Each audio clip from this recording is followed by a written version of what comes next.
하나님 나라 백성인 화백 여러분, 화백의 성경 아카데미에 오신 것을 환영합니다.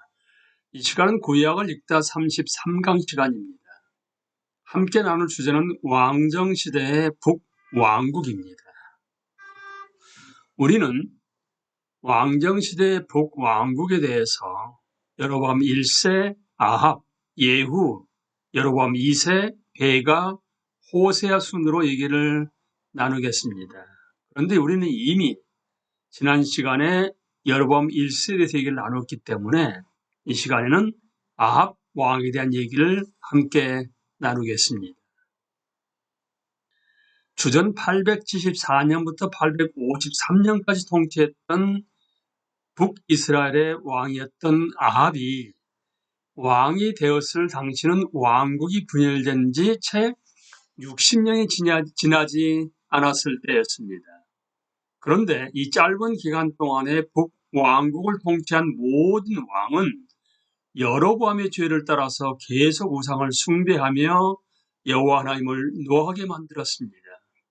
하나님은 이러한 죄를 반드시 벌하십니다. 하지만 하나님은 은혜롭고 긍휼이 많으시며 노하기를 더디하시기 때문에 아직까지 북왕국에 대해 심판을 내리지 않으셨습니다.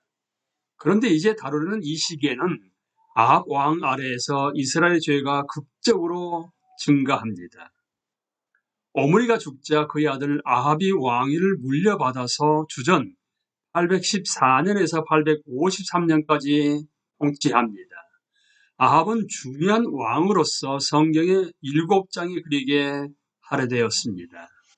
그리고 아합은 북왕국 왕들 중에서도 최악의 왕으로 나타납니다. 아합은 느밧의 아들 여로보암의 죄를 따라가는 정도가 아니라 오히려 더 앞질렀습니다.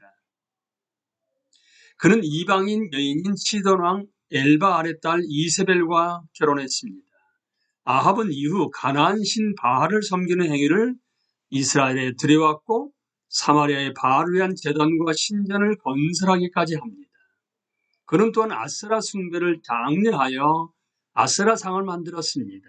그래서 성경은 아합이 그는 그 이전의 이스라엘 왕들보다 더 심하게 주 이스라엘의 하나님을 진노하게 하시게 하였다고 말합니다. 이때는 의심의 여지 없이 북왕국 역사에서 최악의 시기였습니다.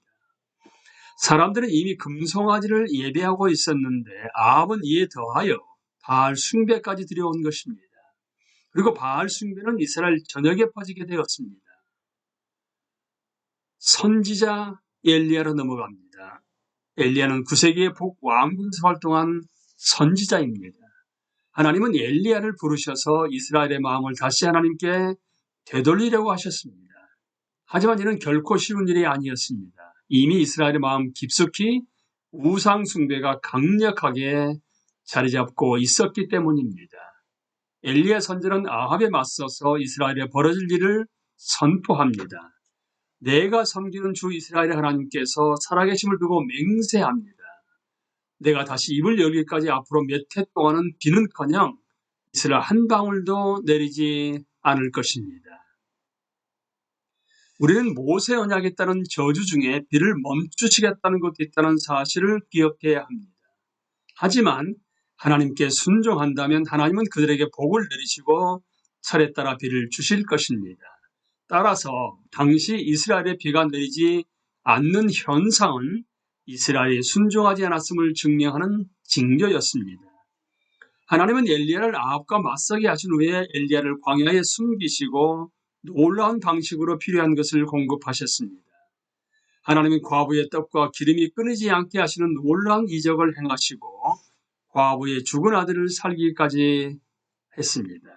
이 일로 그 여인은 이제야 저는 어른이 바로 하나님의 사람이시라는 것과 어른이 하시는 말씀을 참으로 주님의 말씀이라는 것을 알았습니다라고 고백합니다.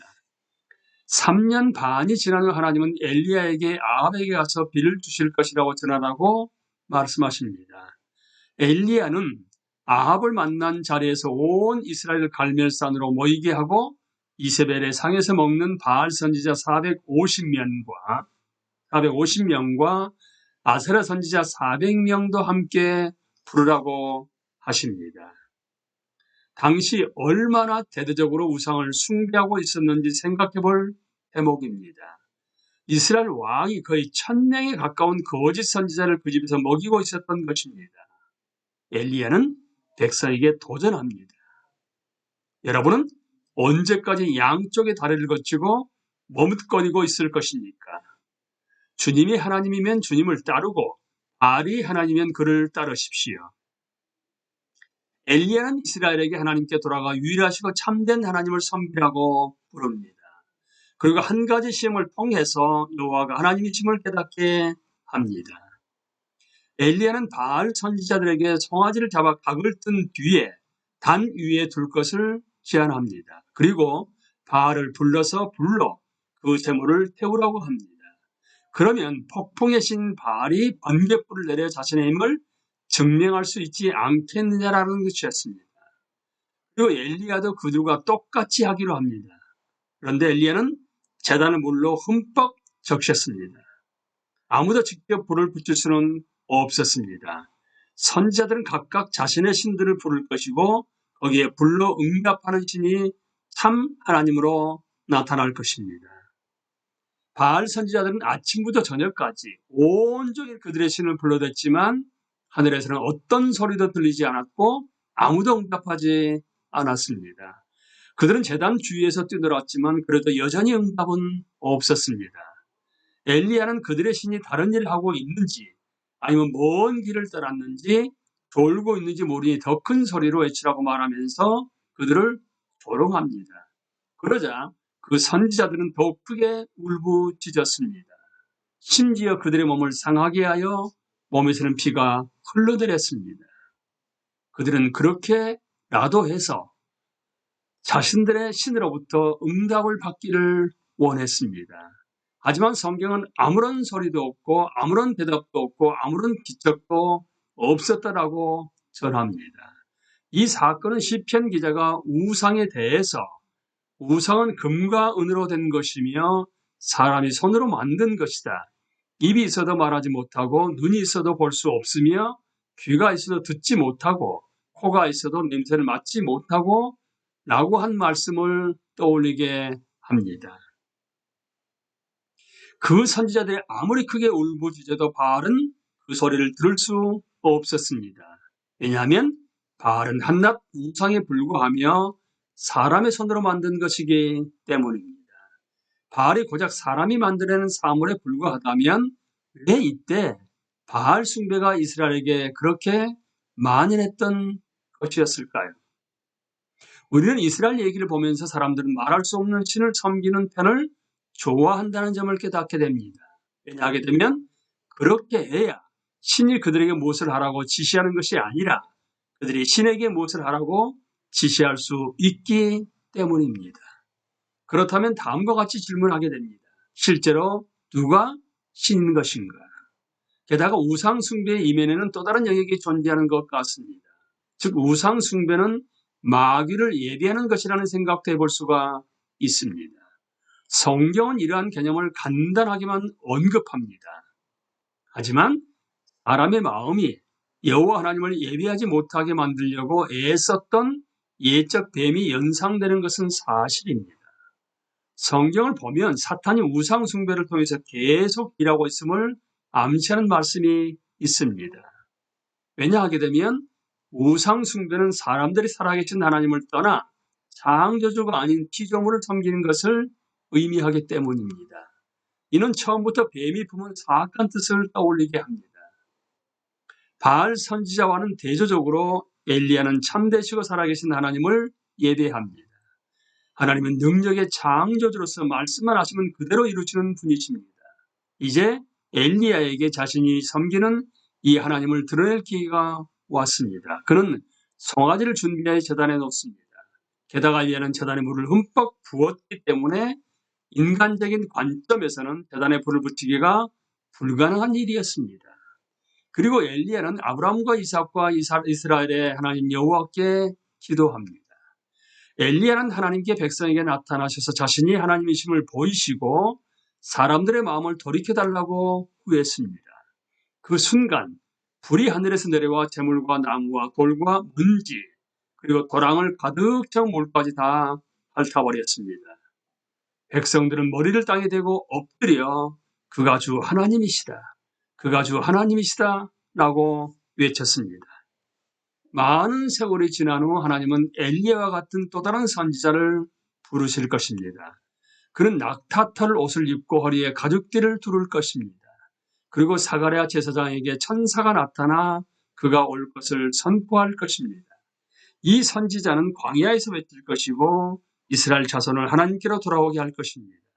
그의 이름은 요한으로, 물론 세례 요한으로 더 잘 알려져 있습니다. 주님이 오실 길을 예비할 자입니다. 엘리야의 사역을 통해서 하나님의 백성은 여호와가 하나님이심을 인정하게 되었습니다. 바알 선지자들은 죽임을 당했고 하나님은 이스라엘의 비를 내리셨습니다. 아합의 왕의 아내 이세벨에게 엘리야가 행한 모든 일을 말했습니다. 그러자 이세벨은 24시간 내에 그 선지자를 죽이겠다고 맹세합니다. 그렇지만 하나님이 엘리야의 생명을 지켜주십니다. 엘리야는 당시 모든 사람들 중에서도 하나님께 열심히 유별한 사람이었습니다. 하나님은 예전 모세에게도 그러셨듯이 엘리야가 어느 산의 동굴에 들어가실 때 그에게 임하십니다. 이제 엘리야는 하나님의 은혜로우신 인재와 교우하게 됩니다. 엘리야는 바알에게 아직 무릎을 꿇지 않은 사람들이 있다는 하나님의 말씀을 직접 듣고 힘을 얻습니다. 이 사람들 중에 사밧의 아들 엘리사가 있었습니다. 엘리야는 겉옷을 벗어 그에게 입혀줍니다.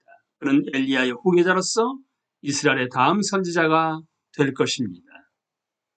이제 아합에게 심판이 임한다로 넘어갑니다. 아합 왕은 이후 뽐내기를 좋아하고 주정뱅이인 아람 왕 벤하닷과 두 차례 전쟁을 벌입니다. 아람 군대의 규모가 더 컸지만 선지자는 아합에게 하나님이 승리를 주실 것과 아합이 여호와가 하나님이심을 알 것이라고 말합니다. 그런데 아합은 벤하닷을 죽이지 않고 그의 목숨을 살려주었으며 심지어 그와 언약을 맺기까지 합니다.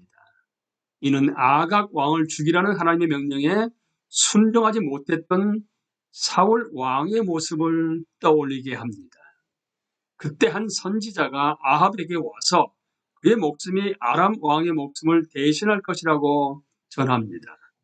이는 이후에 아합이 아람 사람에게 패배하여 목숨을 잃을 것을 암시합니다. 아합은 아람 사람에게 두 차례 승리를 거두었습니다. 그런데 이스라엘 사람 나봇의 포도원을 얻고 싶은 욕심에 사로잡힙니다. 하지만 나봇은 유산에 관한 이스라엘 법에 따라서 포도원을 가족 내에서 유지하려고 합니다. 그러자 아합의 아내인 이세벨이 나서서 이를 처리합니다. 이세벨은 아합의 이름으로 편지를 써서 2명의 거짓 증인을 세워 나봇에 대하여 거짓으로 증언하게 합니다. 결국 나봇은 돌에 맞아 죽고 맙니다. 그리고 이세벨은 아합에게 가서 나봇이 죽었으니 포도원을 차지하라고 말합니다. 그러자 하나님은 엘리야 선지자를 통하여 아합에게 심판의 말씀을 전합니다. 개들이 나봇의 피를 핥은 바로 그곳에서 그 개들이 내 피도 핥을 것이다. 그뿐만 아니라 아합에게는 더 많은 심판이 임합니다. 하나님은 선지자를 통해 아합에게 이 사실을 통보합니다. 내가 너에게 재앙을 내려 너를 쓸어버리되 너 아합 가문에 속한 남자는 종이든지 자유인이든지 씨도 남기지 않고 이스라엘 가운데서 없애버리겠다.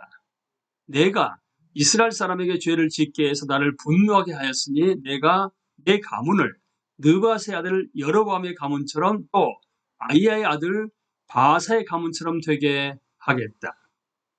아합 가문에 속한 사람은 성 안에서 죽으면 개들이 찢어 먹을 것이고 성 밖에서 죽으면 하늘의 새들이 쪼아 먹을 것이라고 하셨습니다. 엘리야는 이 선포문을 통해서 하나님이 여로보암과 바사에게 내리셨던 심판을 상기시킵니다. 그들의 일가가 완전히 전멸되어 아무도 살아남지 못했다는 사실을 기억할 것입니다. 엘리야는 아합의 가족 역시 진멸될 것이라고 선포합니다. 이는 후에 예후 왕이 아합의 아들 70명을 죽이면서 현실이 됩니다. 엘리야는 또한 이세벨에 대한 하나님의 심판도 선포합니다. 개들이 이스라엘 성 밖에서 이세벨의 죽음을 찢어 먹을 것이다.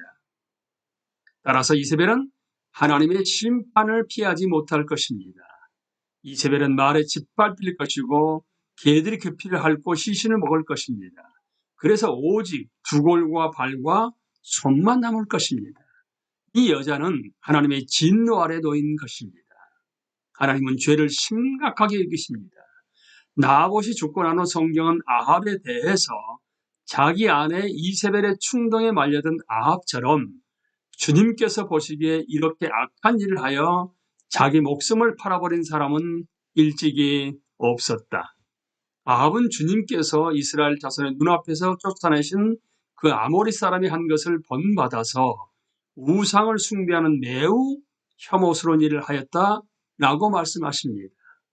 아합의 행위는 하나님이 토하여 내신 가나안 땅의 거름인 아모리인들이 저지른 가증한 일에 비견될 정도였습니다.